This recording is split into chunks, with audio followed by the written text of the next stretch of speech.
Hey, and welcome back to the number one podcast in the sport where, oh man, the saga continues, doesn't it? This Conor Benn thing it seemingly will never end. And deep down, I think we need it to end. And I don't know what that end looks like, but this is a young man that's lost. And he's been failed by everyone that was meant to be protecting him. He was failed by everyone who should have had his best interests at heart. And he was failed by all those people who needed him to help with their profitability and marketability abroad. So I have to be careful about what I say. So I don't want to be too definitive about the things I'm saying right now. But we can kind of take them as pretty much true. And then you guys can fill in the gaps. So the Daily Mail are reporting that UKAD and the British Boxing Board of Control have won their appeal against their National Anti-Doping Panel's decision. So not necessarily against Conor, but against the decision arrived at by the National Anti-Doping Panel. So now what we understand is the whole NADP process was about jurisdiction. And the question was, can the board recognize a failed test by VADA? And I found this to be a really, really strange question because there's a previous episode I did and we talked about the boxer guy who was on SAS Who Dares Wins, where they found steroids. And the board said, hold on, what's going on here? You know, you're still a licensed boxer and you've been found in possession of steroids. And I don't remember people saying the board had no jurisdiction then, but he didn't have the legal power that Conor Benn had. And maybe that was good for the board because they were able to say, look, we look into all matters that we need to look into. So let's just sort of focus on where we're at right now. So UKAD and the board appear, and we need confirmation of this, appear to have won their appeal against the National Anti-Doping Panel. But what they haven't yet done is determine whether Conor Benn is still suspended. He's still not licensed, but whether he's suspended or not. The problem is you can't suspend somebody that's not licensed, because he's not under your jurisdiction. And so there's an open question, which is, if he were to relicense with the board, could they take the previous behavior into account? I'd like to think they could. And I think the reason he hasn't reapplied for a license is he's seeking legal advice on what is the position on coming back and applying for a license. Are you seen as a fresh candidate or is it seen as a renewal?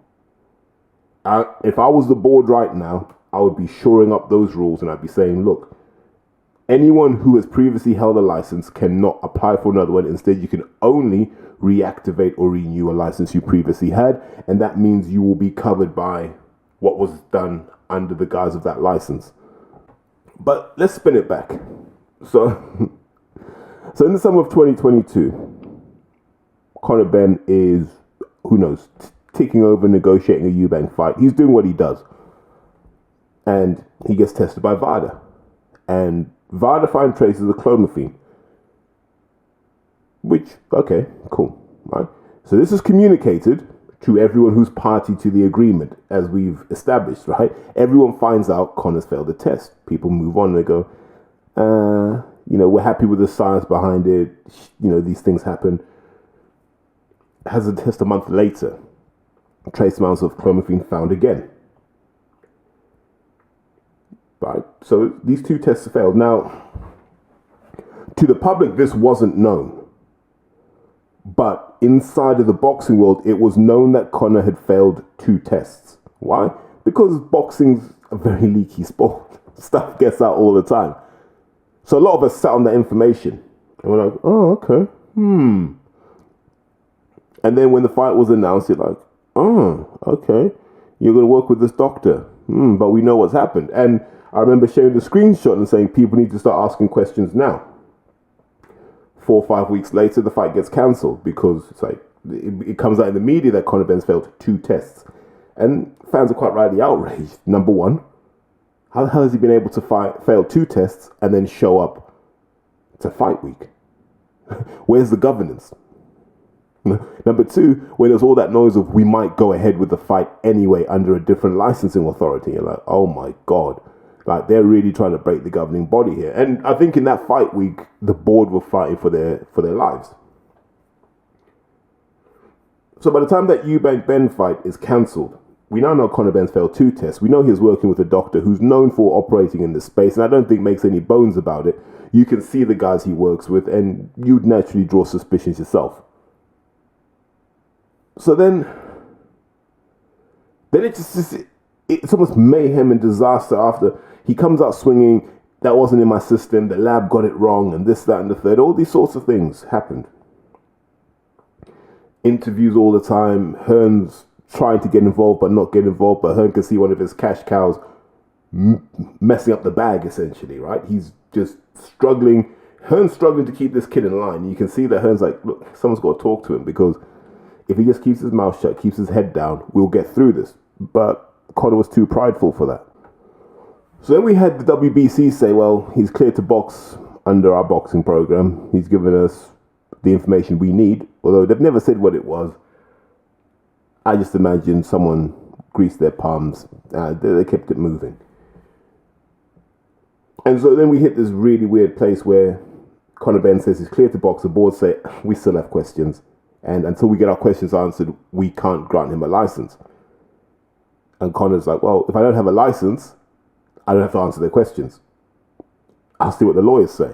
And so they've gone through all of this legal rigmarole just for the National Anti-Doping Panel to then go, oh, actually, it would be perverse for an anti-doping body to ignore the findings of another anti-doping body because it's another anti-doping body. What should happen, and we don't know if this did happen, is UKAD should be able to liaise with VADA and say, show us your working out and we will see whether this is of interest to us. And I think there was a request for that not to happen from the Benn side. I can't confirm that. I think they said UKAD have no jurisdiction to look at the VADA data because VADA are not considered a competent authority under WADA. And so we'll talk about this later, but it poses a question, what's the point of VADA then? And this is what people were asking for a long time. If you can fail a VADA test and carry on, why do people pay for VADA? Because if you remember, it was easy when we were catching the other guys. It was easy when we were catching the Jarrell Millers, the Eric Molinas, etc., etc. And then when it started to be our guys that were getting caught, it was like, well, what's the point of having VADA? And then that's when Hearn started lashing out, going, why don't other promoters sign up to VADA? Right? And so you had that whole messy scenario of what is a competent anti-doping body, and I wish the board had sorted this out. They've had nearly 2 years to resolve this. When are the board going to give us an answer on what is VADA's status within UK boxing? Because by law they have to sign up to UKAD as to be considered a competent body, but they don't have to sign up to VADA. But they could easily in their rules say, look, we will address all UKAD failed tests, but we'll also address failed tests from other competent bodies. And then you sort of do an assessment of who those should be and what are the implications of failing those tests. The board can do that well within their rules. And I don't think they'd be challenged for that at all. So as things stand, we don't know if Conor Benn is suspended. We don't know if Conor Benn will ever get a UK license again. We don't even know if Conor Benn actually needs a UK license. What we do know is the board have to go back to their paperwork. If they're not sat down with lawyers today in a meeting going, we need to start shoring up our rules to make sure these things don't happen again. We need to make sure that when someone fails a test, there's a very clear process that cannot be challenged, that cannot be questioned. And if it means that, look, the minute you fail an A sample and a B sample, the fight is off. The B sample must be tested within 5 days of the A sample, or 5 days of notification of the failed A sample. That's what needs to happen. The board need to go through all their rules, and they need to have an anti-doping section where we all know if someone fails a test, this is the process. The fight will not carry on. We will not leave it to the promoters to decide what happens. It is our sport as the governing body. Because I imagine if you're Robert Smith and you're seeing what the government are prepared to do with football, and football's a far better run sport than boxing, you'd be nervous now going, I can see them trying to regulate boxing, if not seeking to ban it. I still believe there's going to be a movement when Labour get into power to ban boxing. So let's just pause and go, right, so where are we right now and what's everyone's natural move from here on? If you're Conor Benn, you're in this deep, aren't you? You're like, I spent all of this money, got a little one that's just been born. I need to be earning properly now to maintain this lifestyle, because those numbers are dwindling on his account, and he's probably taking a loan based on future earnings. All this sort of stuff. People do this where they mortgage their future earnings to provide present income. Now, that's going to be kind of hard without a British license, because those numbers aren't going to be the same. So it poses a question: if you're Conor Benn, what do you do? Do you go, right, let me take the hit, work with the board, however we got to work it out, and then reach a resolution that allows me to box, hopefully by the end of the year, if not the summer? Or do I go to the Court of Arbitration for Sport? Now, if you go down the CAS route, the Court of Arbitration for Sport, there are no dates now till at least June. And I'd be confident that June's pretty booked up too. And then you're going to lose everyone in July because of school holidays and etc. So you're not going to get a hearing until October, if you're asking me. You want to wait another 6 months? What are you going to do? Fight journeyman in America again? So Benn's only got two moves now: capitulate or one last chance at the Court of Arbitration for Sport, because he's just going to play back the same information he's got already. So I don't think he has to pay extra to experts. Just pay lawyers. The arbitration fees are probably max 25,000 Swiss francs, which isn't, I think that's probably 30 grand. I don't know what the exchange rate is anymore. And then on top of that, you got to pay lawyers' fees. It's getting expensive at a time where you're not earning the kind of money you thought you'd be earning. Or you go and sit down with the board and you go, what is it you need from me? And the board, I think, and it's a good time to talk about the board's position, the board will say, look, we need to know how that clomiphene ended up in your system. Are you telling us the lab messed up? If so, show us the evidence of that. Or are you telling us you messed up? And I think this could be resolved in a day. And then the board can just go, right, so you're saying you messed up. We're going to drop our case. UKAD will drop the case. They don't have the money. We're going to drop our case. You're going to apply for a license and you're going to serve a 6-month ban. And what we're going to say is we've considered the time you've been inactive. I think this would all be done now. I think Conor would be fighting by the tail end of the year if he just swallowed his pride. But what does that do for your perception? I may get a hard time on social media for saying this. I genuinely think if Conor Benn said, right, clomiphene's in my system, I can't tell you how, I can't tell you why, but strict liability is strict liability. Hit me with whatever you want to hit me with. I think the board will say, right, yeah, you will do a 2-year ban, and they'll structure it so he has to serve 6 months as a licensed boxer so the public can see that something was done. And at that point, I think we will just go, he's had enough now. Let him crack on with his career. He's had enough. Let him move on with his life. If he keeps fighting this, he's just going to ruin his reputation, because I don't see what the winning position is. I said it way back when this came out. He's going to have to sue the lab if he's saying that they messed up, and he hasn't shown an interest in doing that. And like I said, those places are world-class accredited labs that are required to show attestations that they meet certain standards by their insurance companies. They will not be insured if they don't have certain certificates on their wall. And those standards are far higher than you'd need to run an anti-doping program. Because remember, where they test for clomiphene, where they test for trenbolone, where they test for Dianabol, is the same place they test for cancer. It's the same place they test for hepatitis, whatever. That's where they test for diphtheria, bilharzia. So if we trust those diagnoses and we live based on what our diagnoses are, we can't then say, oh, well, you got it wrong on this matter. No, these are world-class institutions, for God's sake, run by world-class academics and world-class technicians. You know what I mean? You're not going to win that case when your operation is essentially a light industrial lot somewhere in Essex. You know what I mean? Like there's a duality here. You got anti-doping operation, which is super slick, well documented, and then this absolute shambles that is happening in Essex, where no one knows what was taken where, when. Oh well, it could have been eggs in Ibiza, or maybe I sat on the back of a cow and I got clomiphene that way. But ultimately, the board just want answers. The public just want answers. Tell us why that stuff was in your system. It either wasn't or it was. And if it was, why was it? You've told us it wasn't eggs. So was it that you were trying for a kid and you got a bit carried away? Or was it that you were trying to cheat? I think the public will accept an answer. But what they won't accept is the denial, because it's been debunked so many times and he's been asked to provide evidence. And he's chosen not to. Could have easily published a 270-page dossier so we could all read what this guy has.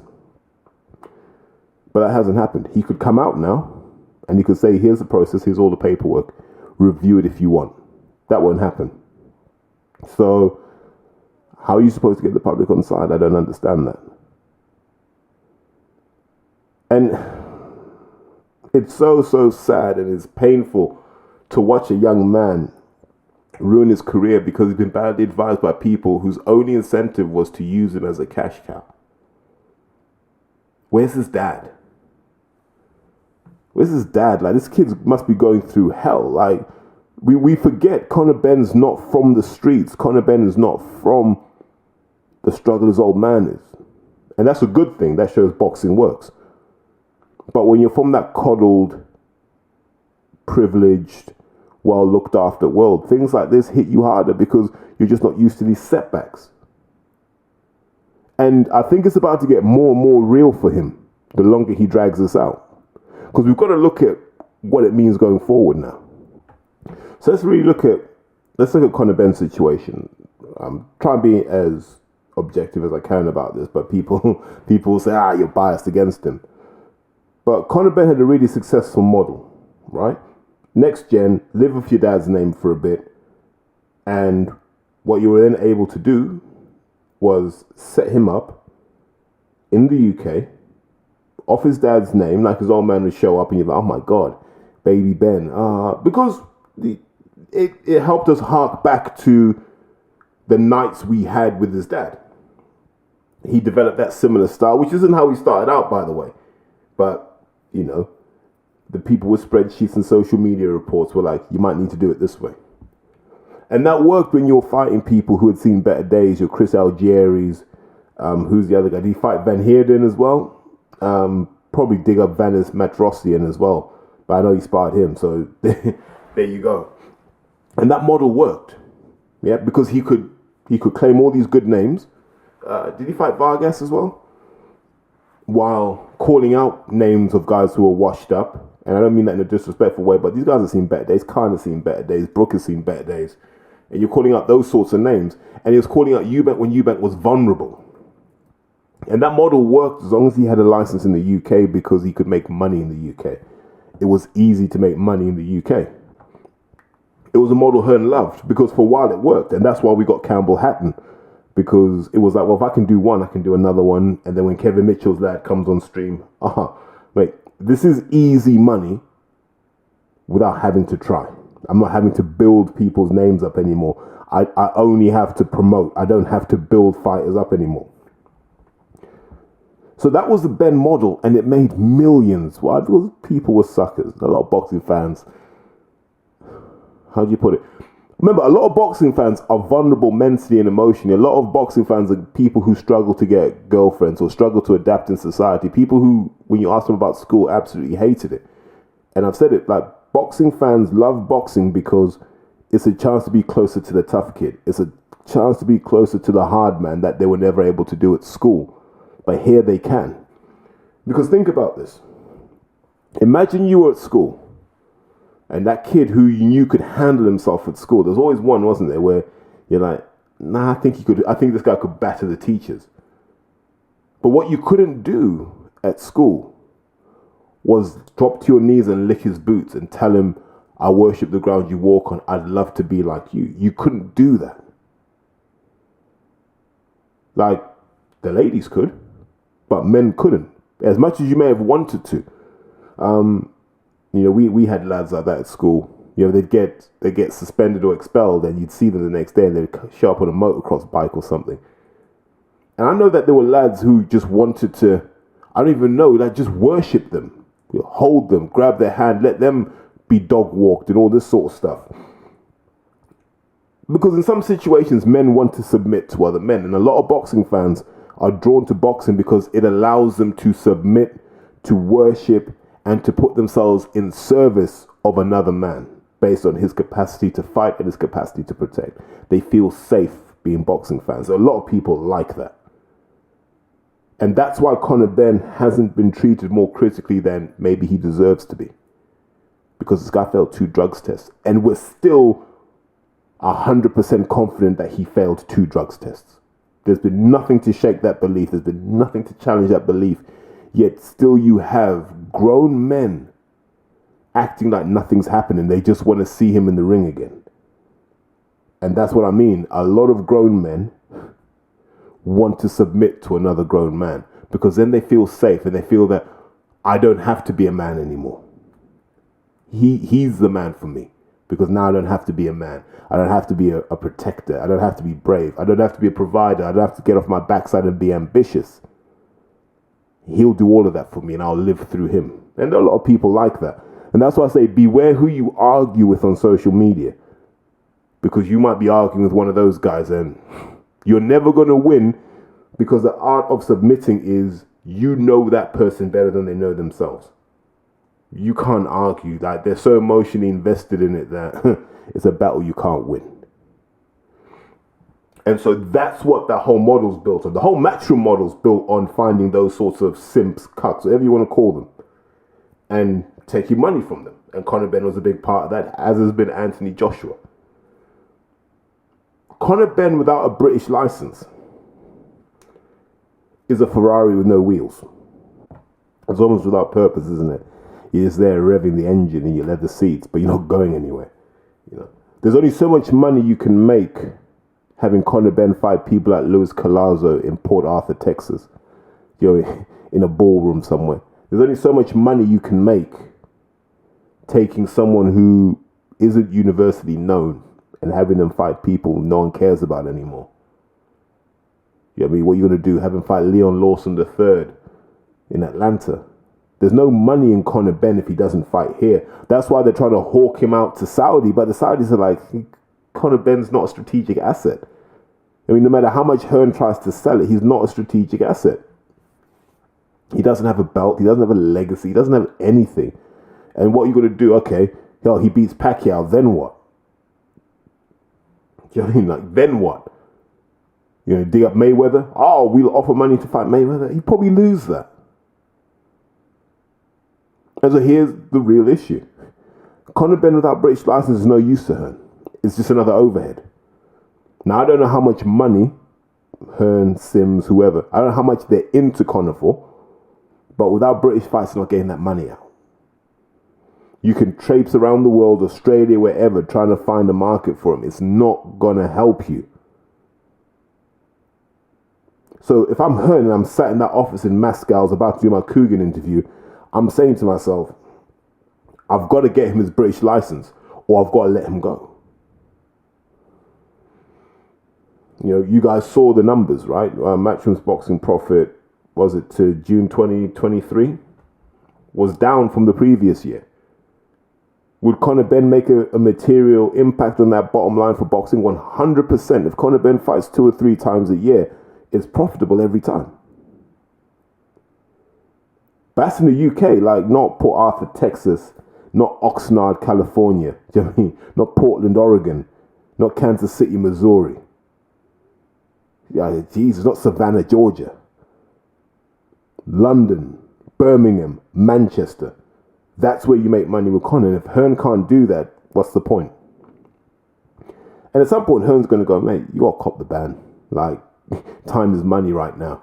And before you know it, you're going to be one of these over-the-hill guys that you've been fighting your whole career. I mean, you're going to have a comeback fight against Campbell Hatton if you don't get your act together. Because realistically, this guy could get to 28 years old and we're like, this guy hasn't fought for a while. And he still hasn't fought a name that we respect. So he hasn't got that credibility with the public that says, do you know what, before his ban, he was fighting real killers. He wasn't. And so you look and you go, okay, what are Hearn's other options? I think Hearn watching Dalton Smith show what level he's at. And actually, I can put Dalton Smith in competitive fights probably next year and beyond. There's money here in Sheffield. It's not Conor Benn type money, but if we can get Dalton on the B side of a world title fight, then we can get to that Conor Benn money. And that's where I feel it's at right now. Hearn's investing in guys that he can rely on to deliver. So Steel City, he knows he can make a fight out of that gym. So credit to Grant Smith for making that happen. Look, you got top to bottom. You got Sonny Edwards, world level. You got Dalton Smith, who's just getting there, and then you got the rest. Who fought the other night? All these guys like Bostan, Levers, all these guys all the way down. Liam Cameron. You can build a solid card. Then Hearn's gone back to his old model. Let's take over cities and start generating revenue that way. And if someone rises up and becomes that kind of world level star, fantastic. But for now, I can't rely on Conor Benn, and I know my time with Joshua is coming to an end because that Saudi money can't last forever. So Hearn's already looking elsewhere. Hearn's already looking beyond Conor Benn. Like, he's not desperate to get Conor back online because he's like, whatever. And you saw his energy towards Dillian because he realized maybe Dillian can't get a license in the UK. Because I found it odd that Dillian's fighting in Ireland. And then it occurred to me, hold on. The EU, because Dillian's now a resident of Portugal. So I think he's under the auspices of the Portuguese Boxing Authority, if not the Texas Boxing Authority. So he can just leverage that and say, look, I can use a Portuguese license to fight anywhere in the EU. The UK is different because he'd have to seek permission. But when you're in the EU, you can just go to Ireland and fight. So it was a smart move by Dillian, but Hearn's probably seen that and gone, well, what British fight can I make for Dillian here? Because interesting that when Hearn was asked about Dillian, he didn't say, let's make the AJ fight next.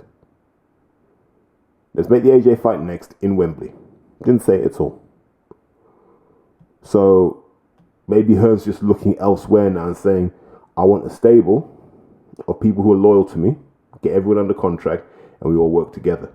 And nothing wrong with that. But I just don't think right now Conor Benn doesn't fit that model because Conor's kind of going into business for himself. But we're not going to know everything. I mean, give it a few days and we need to see what Conor Benn says in response to this. But it's going to be rough for him. Because as long as the Saudi money rolls in, Hearn doesn't need him. Boxing doesn't need him. We're moving on to new stars. Adam Azim, Dalton Smith. We're looking at Eubank now going, who do we want to see Eubank fight? Is he going to fight Janibek? Everyone's kind of found dance partners and moved on. That leaves Conor without one. So what does he do? Hopefully he does the right thing. Because this can't keep carrying on. I don't want to do more episodes on Conor Benn. I just think, hold your hands up and say, what's the ban? You're not going to get 4 years. Just take the ban. Consider time served. Get him back in the ring. Because we need to contrast this, and I think boxing fans are now contrasting this with Liam Cameron. Liam Cameron was found with trace amounts. And one of the things someone shares is just what happened from an inside perspective. So when it happened that Liam had failed the test, my advice immediately was hold your hands up. Hold your hands up and say, look, I associate with people who are in that game. It's an error in judgment. I've probably handled money that had cocaine on it, and it's come through that way. I need to be better about the people I associate with. Here are the steps I'm taking to address that. I don't use drugs. I'm anti-drugs. I've been good prior to this. All that sort of stuff. Just put that out in the public domain. And then he'd have got a lesser ban. But Liam wanted to say, I didn't do it. Then sometimes you've just got to just plead guilty, man. Because otherwise you're going against science and you're going against policy and procedure. And they're very hard things to defeat. Yeah, very expensive things to defeat. But the public will look at Conor Benn and they'll look at Liam Cameron and they'll go, Liam went through the process and came out. That's why we can cheer him now and we can wish him all the best and we can be excited by what he does in his career going forward. And Conor was the exact opposite of that. And in this country, in Britain, a country that prides itself on fair play and mate, just do what you have to do, we don't like that. We don't like people. It's like queue jumping. We don't like queue jumping. We don't like people on 300 grand a year living in a council house. And that, by the way, that does happen. We don't like that. There's a sense of fair play in this country where it's like, mate, do the right thing. And I think Conor Benn needs to do the right thing now. And hopefully we can draw a line under this. But a large part of me thinks this will end up in the Court of Arbitration for Sport. And it's just going to get messy. But the only person who's really suffering here is Conor Benn, because he'll get to 28, 29 and he won't have a career-defining fight. He will just be a marketing experiment gone horribly, horribly, horribly wrong. Even Campbell Hatton were now like, actually quite rate the kid. Rate the kid because he went in there with someone and he went to war with that person. And he showed that that's his level today, but he can come back stronger. And let's hope he does come back stronger. But we don't have that feeling with Conor, which is a real shame. We have a feeling that once he struggled against a little Frenchman, he felt he had to, eat contaminated beef. Once O'Hara Davis tested that jaw, he was like, I'll go have my contaminated eggs. But I don't know. The public need to decide what happens next. Don't leave it to the boxers and don't leave it to boxing, because they'll take it to a place that the sport doesn't need. But I thought, let me just get my thoughts on the Benn situation off my chest. It's not going to move much now, for no other reason the Court of Arbitration for Sport can only adjudicate on how they arrived at the decision. Had they considered all relevant factors? Had they followed their own procedures and processes? The merits of the decision, the substance of the decision is what it is. They're just going to have to debate the form of the decision. And why waste your time with lawyers' fees for that? Basically, everything up until this point has told you failed 2 drugs tests. The public know you failed 2 drugs tests. Unless you can show us a way that says you didn't fail 2 drug tests, this is a waste of time. Maybe he'll learn, maybe he won't. But that's where I'm going to draw my line and say, take care, guys. Have a great day, whatever you do. And as always, if you enjoy the content, share it amongst your people. Make sure, the right voices in boxing get heard. Take care. Pop, pop, bang! Porky's Corner is proud to be sponsored by Spartan Site Solutions. They are specialists in civil engineering and demolition contracts for the construction industry. Interested parties should visit their website or contact Porky's Corner for a referral at porkycorner@mail.com.